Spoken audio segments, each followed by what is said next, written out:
இன்றைக்கு பேச வேண்டிய அவசியமான தலைப்பு. தமிழ்ச்செல்வி மேடம் அவர்கள் ரொம்ப அருமையாக ஒரு விஷயம் சொன்னாங்க. 63% ஆண்கள் தூக்கத்தை தொலைத்து விட்டார்கள். சத்தியமாக அது உண்மைதான். அந்த 63% பேர் தான் கல்யாணம் பண்ணியிருக்கா, மிச்ச பேர் கல்யாணம் பண்ணல. கல்யாணம் பண்ணவே தூக்கத்தை தொலைச்சிட்டான், கல்யாணம் பண்ணவே பண்ணாதவே நிம்மதியாக தூங்குறான். நான் உங்களுக்கு ஒரு உதாரணம் சொல்கிறேன். ஒரு கோயிலுக்கு போங்க, யார் கடனாளியாருக்கு காரணம் தெரியும். பெண்களுக்கு என்னென்ன வச்சுருக்காங்க ஒரு கோயில் கடையில்? கரண்டி, கொலுசு, வளையல், தோடு, மூக்கத்தி, தமரா செட்டு எல்லாம் வச்சுருக்கான். யாருக்கு? பெண்களுக்கு. ஆண்களுக்கு என்ன வச்சுருக்கான்? திருவோடு, ருத்ராட்ச கொட்டை, காவி துண்டு. இப்போ புரியுதா? நான் சொல்கிறேங்க, எங்கள் வீட்டில் இல்லாங்க பீரோலில் பட்டுச்சேலையை அடுக்கி வச்சு கட்டுறதில்லை. அதுக்கு அந்த உருண்டை வாங்கி போட்டு எங்கள் குடும்பம் அந்த உருண்டுருச்சு. எங்க இவங்க எப்படி பேசுகிறாங்க பார்த்தீங்களா? நான் சொல்கிறேன், எப்படித்தான் உண்மையிலேயே நீங்கள்லாம் இந்த உலகத்தில் இருக்கீங்களா இல்லையானே எனக்கு தெரியலை. சார், நம்மளுக்கு என்ன சார் செலவு? 100 ரூபா சட்டை, 150 ரூபா வேட்டி, 250 ரூபாயில் ஆம்பளை பினிஷ் ஆகிட்டான். ஒரு ஃபங்க்ஷனுக்கு போகட்டும், நல்லதுக்கு போகட்டும், கெட்டதுக்கு போகட்டும். நான் இன்னைக்கு சொல்கிறேன், பெண்களுக்கு பட்டு புடவை 10,000 ரூபா குறைஞ்சது.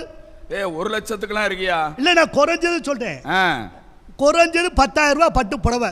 அதுக்கு ஒரு ப்ளவுஸ் தைக்கிறாங்க, அதுக்கு என்னமோ ஆரி ஒர்க்குன்ற. ஆரி ஒர்க்கு என்னது? அதுக்கு பேர் ஆரி ஒர்க்கு. ஆரி ஒர்க்கில் ப்ளவுஸ் தைச்சா 5,000 ரூபா. இது போட்டுக்கிற கட்டிக்கிற துணி. இதுக்கு மேலே நெக்லஸு, தங்க வளையல், தோடு, இதெல்லாம் இருந்தாத்தான் இவங்க போவாங்க. இல்லைன்னா மானம் டொம்முன்னு விழுந்துடும். நான் சொல்கிறேங்க, எங்கள் வீட்டில் நாங்கள் வகுத்தறிச்சு இல்லாமல் சொல்கிறேன். டேபிள் டாப்புனாங்க, பெரிய கிரைண்டர்னாங்க, என்னமோ 5 கிரைண்டர் இருக்குது. ஆனால் ஒரு நாள் கூட எங்கள் வீட்டில் ஊற வச்சு மாவு ஆட்ட மாட்டேன்டாங்க. கடையில் தான் மாவு வாங்குகிறோம். ஒரு கிரைண்டருக்கு ஒரு கடைன்னா 5 கிரவுண்டுக்கு 5 சீர்வரிசை வச்ச அந்த கல்லு, ஆட்டுக்கல்லு வீட்டுக்கு வெளியே கிடக்கு. நாய் படுத்து தூங்கிக்கிட்டு இருக்கு. எனக்கு சீர் வயசே வைக்கலையே. என் மாமனார் வாங்கி குடிச்ச கிரைண்டரு பேனை போட்டா பறக்குதுங்க. அப்படின்னே தயாரிச்சிருக்காங்க அப்படி ஒரு கிரைண்டரை. இவங்க வேற நாங்கள்லாம் எங்களுக்கு கடனே தெரியாது. நான் உண்மையாக சொல்கிறேங்க, எங்கள் அப்பா ஒரு ஆள் வேலை பார்த்தாரு. 6 பிள்ளைகளை படிக்க வச்சார். இன்னைக்கு நானும் வேலை பார்க்குறேன், என் பொண்டாட்டி வேலை பார்க்குறான். ஒத்த பையில படிக்க வைக்க முடியல. அவனுக்கு ஃபீஸ் கட்டுறதுக்கு தெருவா கடை வாங்குறோம். அதுக்கு என்ன பிச்சை எடுக்கிறேன். நான்லாம் வித்தியாசமாக பிச்சை எடுப்பேங்க. வெள்ளிக்கிழமைனா மீனாட்சி அம்மன் கோயில், ஞாயிற்றுக்கிழமைனா சர்ச்சு. என்ன பண்ண சொல்றீங்க? பையில நான் சனிக்கிழமை சோளிங்கர், சனிக்கிழமை இன்னைக்கு சோளிங்கர். ஏன்னா நான் உண்மையை சொல்றேங்க, என்னைக்கு பெண்கள் படிச்சு வேலைக்கு போனீங்களோ அன்னைக்கு தாங்க பிரைவேட் ஸ்கூலே வந்துச்சு தமிழ்நாட்டில்.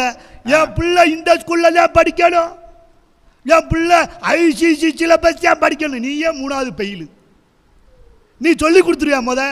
அது ஸ்கூலுக்கு அனுப்புனா ப்ராஜெக்ட் பண்ணுறதுக்கே நம்ம உயிரை வாங்குறாங்க. ப்ராஜெக்டை பண்ணு. 3 வயசு பிள்ளைக்கு ப்ராஜெக்டை பண்ணுனா எப்படிங்க ப்ராஜெக்டை பண்ணு? அது ப்ராஜெக்ட் பண்ணுறதுக்கே நான் வட்டிக்கு வாங்குறேன், 5 வட்டிக்கு.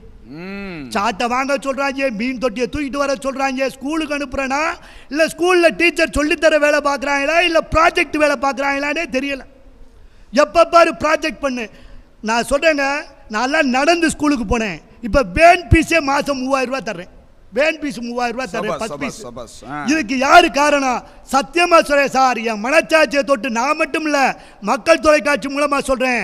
தமிழ்நாட்டில் இருக்க ஒவ்வொரு ஆணும் நினைக்கிறான், என் பிள்ளை கவர்மெண்ட் ஸ்கூலில் படித்தா நல்லா படிப்பான்னு ஒவ்வொரு ஆணும் நினைக்கிறான். ஆனால் பொம்பளை பிள்ளை அப்படி கிடையாது. என் மையம் இங்கே படிக்கக்கூடாது. என் கௌரவம் என்ன ஆகுறது? என் கௌரவம் பெரிய ராஜராஜ சோழன் வீட்டில் பிறந்த. நான் கேட்குறேன் சார், தப்பாக நினைக்காங்க. இன்னைக்கு ஆஸ்பத்திரியும் பெரிய பெரிய பிரைவேட் ஸ்கூல் வந்ததுக்கு காரணமே பெண்களுடைய பேராசை தான். நாங்கள் மாதம் ஃபீஸ் கட்டுறதுக்கே நாங்கள் பர்சனல் லோன் போட வேண்டியது இருக்குங்க. பர்சனல் லோன் போட வேண்டியது இருக்குது. அதில் இன்னொன்று, சொந்த வீடு கட்டுறது எனக்கெல்லாம் ஆசையே இல்லை. நாங்கள்லாம் வாடகை வீட்டில் 8 பேர் படுத்தோம். தலானியே கிடையாது. பழைய துணியை முடிச்சு போட்டு தான் தலைக்கு.